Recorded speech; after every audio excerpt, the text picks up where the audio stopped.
Hi, Cuppa and card friends. Welcome back. It's Linda Z, and today we are going to look at the Knight of Cups.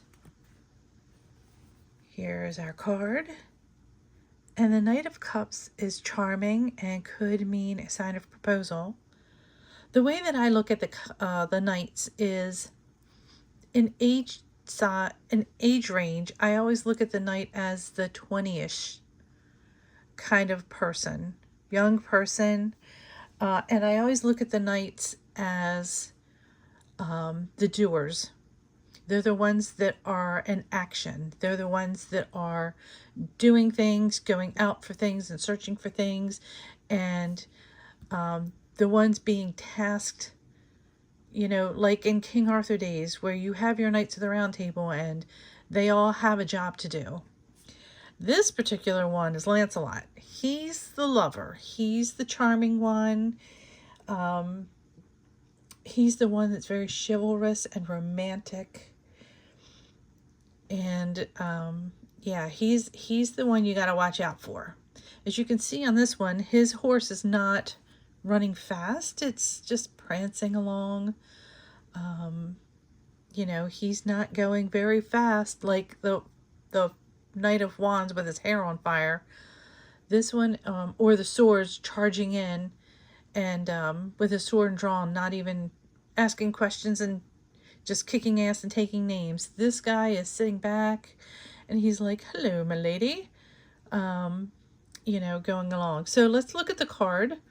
We'll start here at the top. We have just blue skies, just clear, nothing, no cloud in the sky. Everything is great. We have an empty cup. This is kind of his way of still searching for those feelings to fill his cup. All those emotions. We have the wings of Hermes.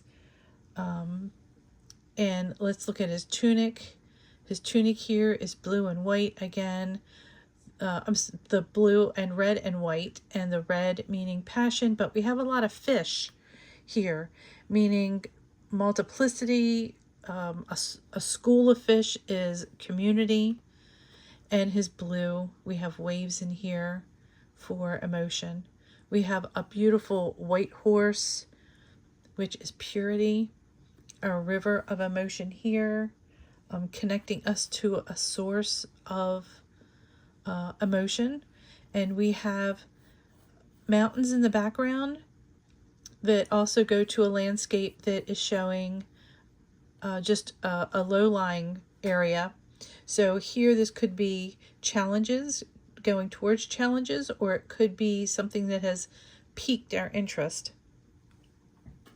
This is also about deep-seated emotional needs that are about to be fulfilled, again here with his cup. The arrival of a new idea and taking actions and following your heart. This is about being open to real love and really going, opening your heart.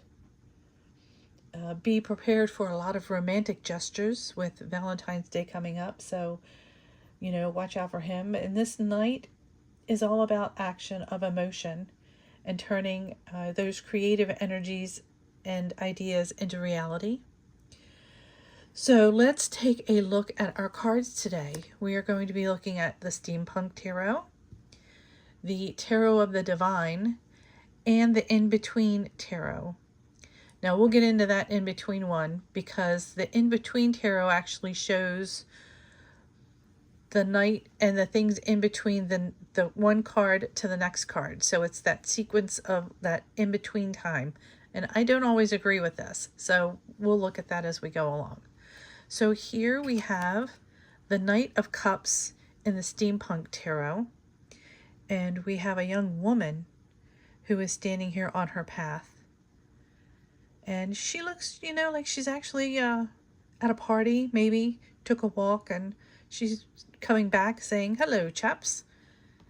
And let's see what the guidebook has to say about her.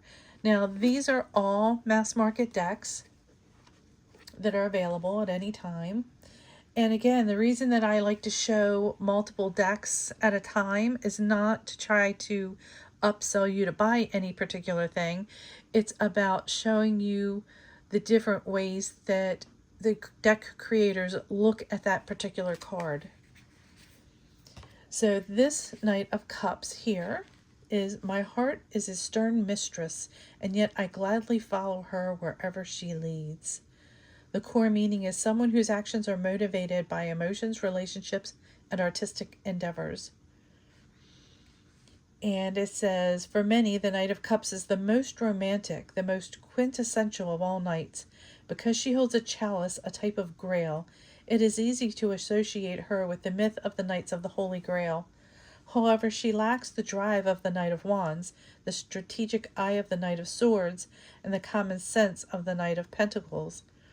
All four of these knights represent aspects that, when combined, create the true quintessential knight. Chivalry and romance, along with season's most extreme fashion, are the mainstays of the Knight of Cups. While she may claim to love deeply and eternally, she honestly believes that she does, but she doesn't. She's actually in love with love. Poetic love is her ideal, and she follows that ideal wherever it leads her. So here we see, again, she's just going along, being her fanciful self. We don't see a horse. It's not something that is being rushed into, but I do love the nod of the horse on her cane.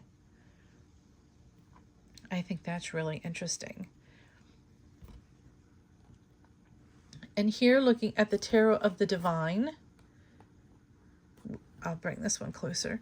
Here we have a man on a horse with an eagle in the water.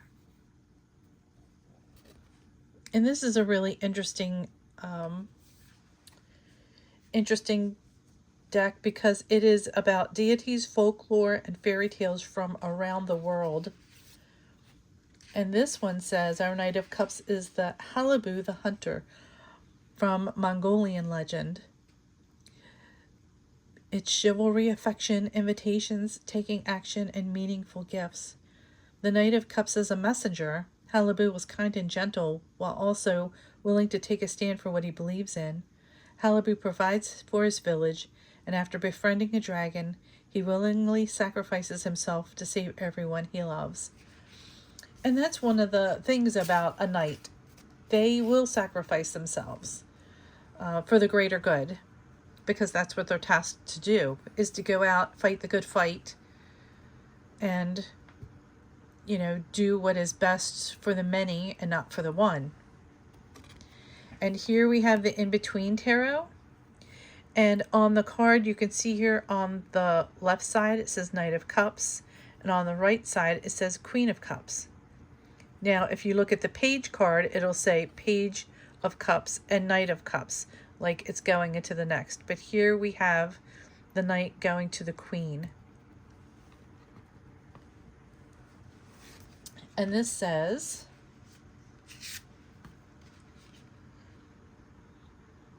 the Page of Cups, oh no, I'm sorry. The Knight of Cups, imagination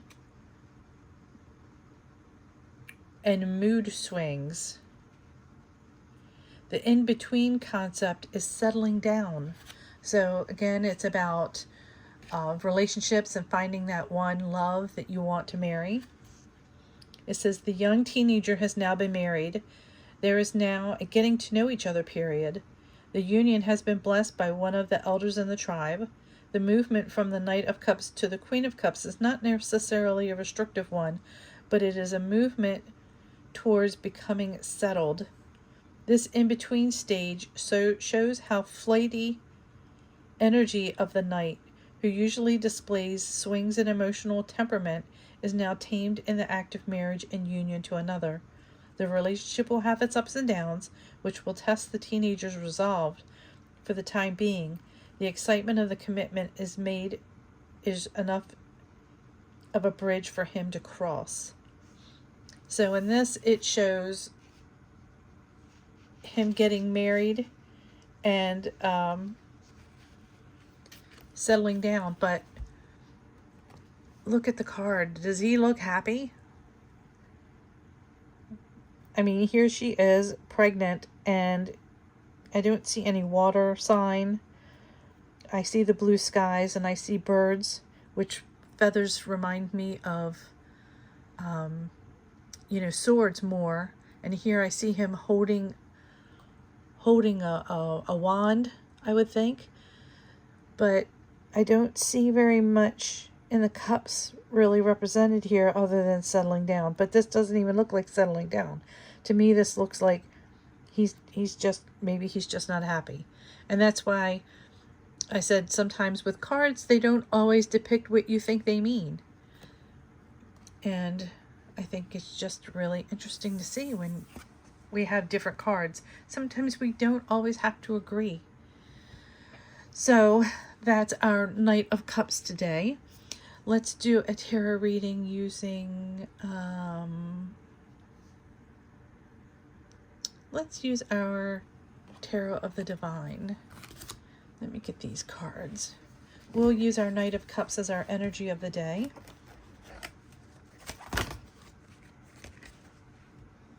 Let me see here. Put this back. And, okay, Spirit.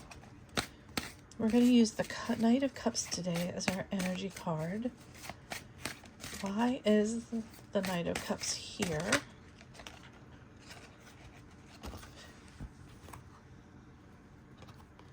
We have Queen of Coins. And how do we handle this?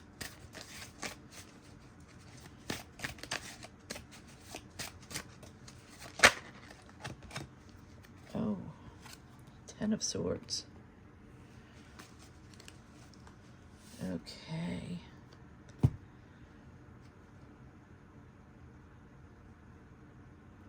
So here we have our knight, who is our chivalrous kind of person, and he is about romance and being charming and everything. And why is he here?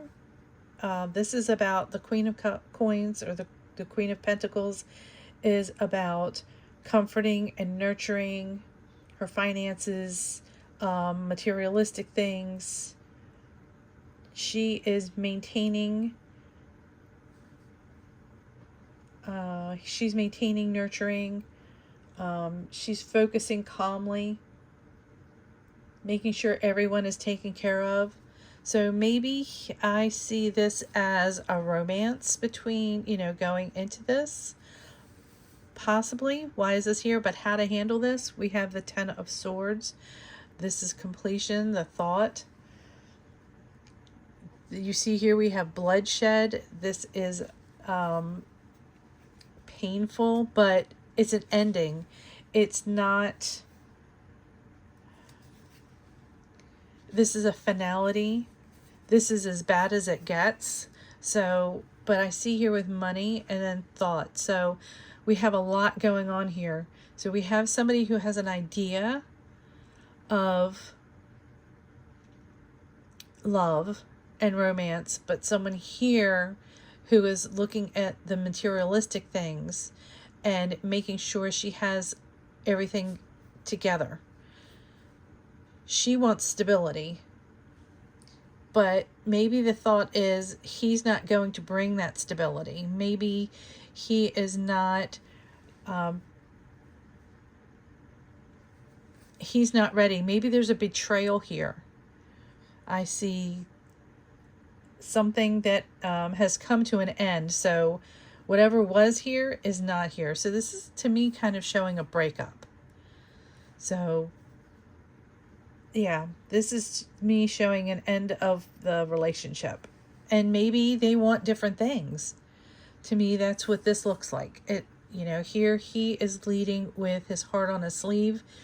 She's looking at things more, maybe she's looking at her future and she wants the stability of everything. But there's something here that is saying, no, it's not going to happen. Okay, well, I hope you guys have a wonderful day. Thank you for stopping by. Don't forget to give me a thumbs up and a like, subscribe so you don't miss future videos. Tomorrow will be an Oracle card day. And the day after that, we will look at the Queen of Cups Every other day we do a tarot card reading, and every other day we do an oracle card reading. I hope you have a wonderful day. Again, thanks for stopping by. I'll be posting these in the 4 Facebook groups below. Please feel free to share your cards and share your thoughts on the Knight of Cups.